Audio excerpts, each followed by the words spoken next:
Hello বন্ধুরা, নতুন একটা ভিডিওতে তোমাদেরকে স্বাগতম। বুলেট সরোজিনী ধারাবাহিকের আজকের পর্বে দেখা যায় যে শরৎ আরশির আশীর্বাদ অনুষ্ঠান হচ্ছে, আর প্রদীপের আগুন থেকে একটা কাপড়ে আগুন লেগে গেলে সেটা দেখে ভয়ে আরশি পালিয়ে গেলে শরৎ নিজে গিয়ে নিভিয়ে দেয়, আর সরোজের হাতে আগুনের তাপ অনেকটা পুড়ে যায়। এটা দেখে রণত জোর করে সরোজকে নিজের সাথে করে নিয়ে গিয়ে সরোজের হাতে মলম আর বরফ লাগিয়ে দেয়। এদিকে রাতুল চলে এসেছে বিনুর কাছে, আর তাকে এবারের মতো তাদের মালগুলো নিয়ে দিয়ে আসতে বলে, আর সরোজ এটা দেখতে পেয়ে তাদেরকে ফলো করতে থাকে।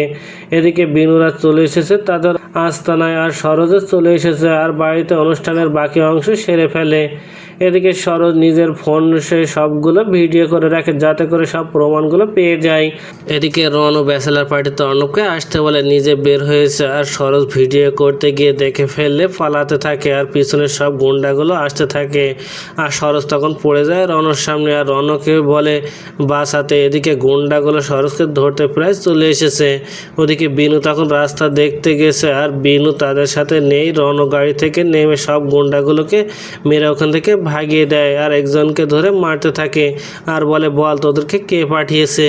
তো বন্ধুরা, কি ঘটতে চলেছে গল্পে এবার জানতে হলে আমাদের সাথেই থাকুন। ধন্যবাদ।